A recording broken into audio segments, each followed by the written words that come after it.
morning. Welcome back to Two Old Crows Homestead. Shelly here, and we have harvested a couple cabbages out of our garden, and the whatever bugs eat cabbage, they got most of the rest of them. So I think I might have 2 more heads out there that I can get, but that means I'm giving most of my cabbage, which I only had, what I have, 8? I think maybe 8 or 10. So I think I got about half of them, I guess. But I'm giving the rest of it to my rabbits to eat and the chickens to eat what the bugs didn't get. So anyway, today we are making, I'm trying my hand at fermenting again, and I'm going to make fermented sauerkraut. And then we're also going to make freezer slaw. That will be a different video from this one. But so I'm going to get started with the cabbage, or with the sauerkraut. So I got this jar, this crock, at the auction that we like to go to, and I've scrubbed it up, cleaned it up real well. It's got a lid that goes with it, and that's what I'm going to use to ferment my sauerkraut. Randy has ran a head and a half through the food processor. I've got 5 pounds of shredded cabbage here. Let me show you something.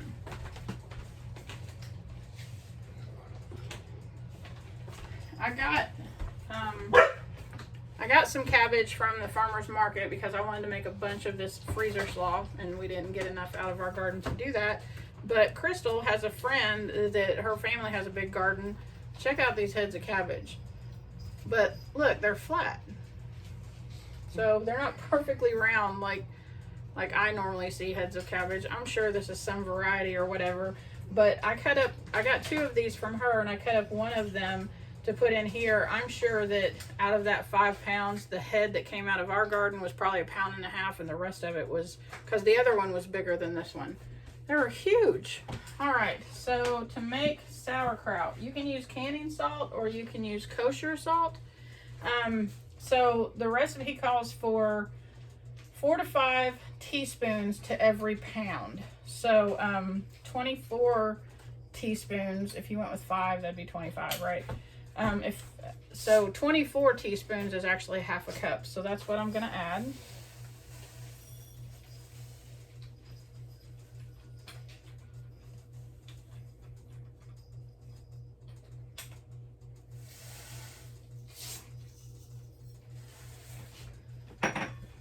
And then I'm just going to start mixing this all together by hand. The reason that you do this, and okay, so I'm just gonna be honest with you. You all know everything's an experiment. Last year I tried to ferment some cucumbers and make pickles, and with no luck. I couldn't get it to work. I think the main reason that it didn't work was because I had pickles sticking out of the top. But mine kept, I tried, when I set it up, they weren't sticking out of the top, but they would like move around, I don't know. But anyways, it formed mold on top of it. And I know that sometimes there's like a, you know, a thing that, skim or something that gets on the top and it's not mold and it's still good. This was mold. It was hairy, it was black, it was mold. So anyway, I'm trying again. I'm not going to give up. I'm going to figure this out, right? So the reason that you put the kosher salt in it, or canning salt, is because you want to draw the moisture out of the cabbage. And you want to start making a brine that the cabbage is going, or the sauerkraut is going to sit in. And this is wild because it's like working. It's not, you know, shredded cabbage is kind of fluffy. You know, when you first do it, you use it for toppings on tacos or whatever you want to do it for. This is getting wet, so it is drawing the moisture out of it. I can actually pick it up and squeeze water out of it. Pretty wild.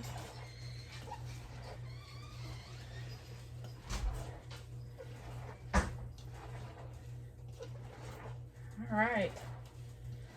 And then I'm going to add it to my jar. This is supposed to be super simple.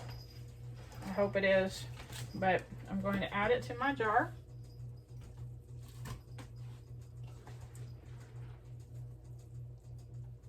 There's actually quite a bit of water in the bottom of my bowl. Let me see if I can show it to you. Check that out. Quite a bit of water down there. Just from that short period of time that I have been mixing this up.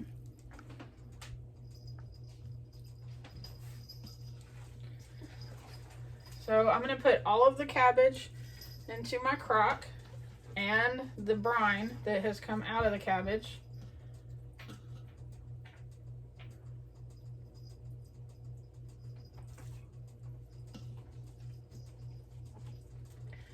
The reason that I wanted to do this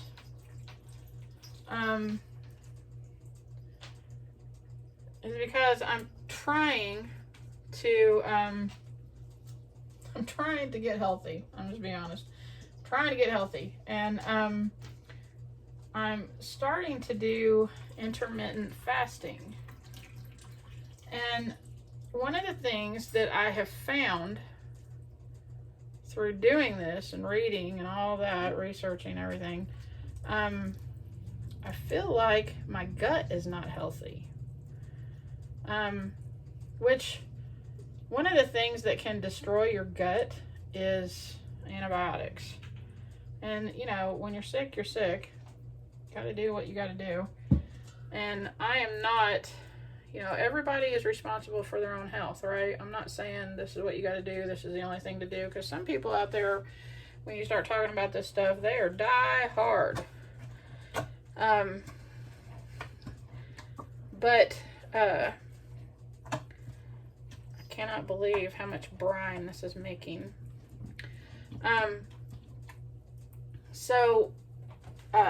When you make sauerkraut, if you make it, I've got a mess up here, I'm sorry. If you make it, I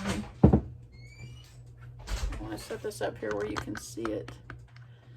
If you make it, you know, you just shred up the lettuce, or sorry, cabbage, and you put it into a, you know, you can add like a mixture of whatever to it to,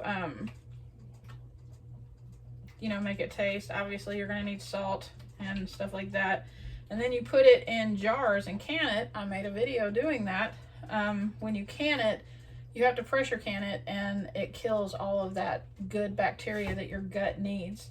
Doing this fermentation, I cannot believe how much liquid this is producing. This is awesome.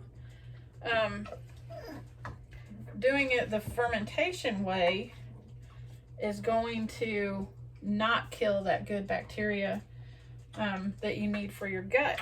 And I would like to, I love sauerkraut. Randy loves sauerkraut. Actually, I think we're probably the only people in our family, maybe our son-in-law, that really love sauerkraut. But I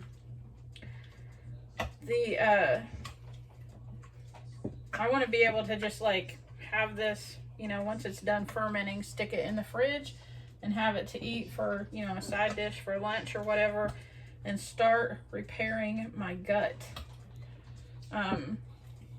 That bacteria in your belly is what you need to process your food correctly, and it helps with everything else. It's just kind of fundamental for everything, right? So anyways, I'm going to mash on this for a while. I think I'm going to use my meat tenderizer and kind of smash it. And I'll be back in a second. Okay. I spent a few minutes mashing this down. You can see the brine is right on top of the cabbage. However, when I weight this down, I want the brine to come up, I don't know, about an inch above the top of the cabbage. So I'm going to add a little bit of brine. I'm not going to need much because this actually made quite a bit. I'm pretty happy with that. So you mix, to make the brine, you mix 4 cups of water to a tablespoon of kosher salt. I'm just gonna put a little bit in there. And whatever you weight it down with is gonna be, should push this down, and then the water should come up hopefully about 1 inch on the sides. I'll add a little bit more. Okay.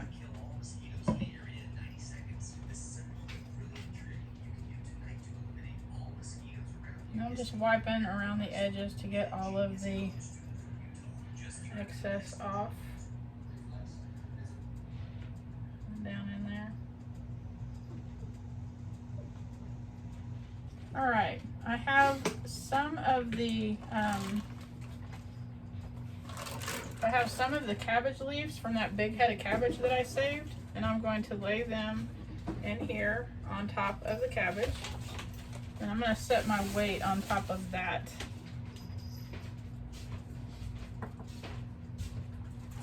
These cabbage leaves were ginormous.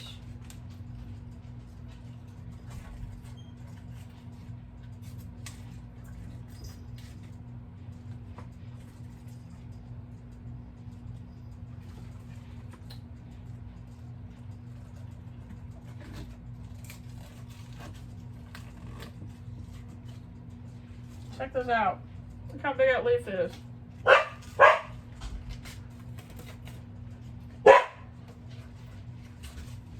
Huge leaves. So I'm actually creating a barrier there to kind of hold the sauerkraut down.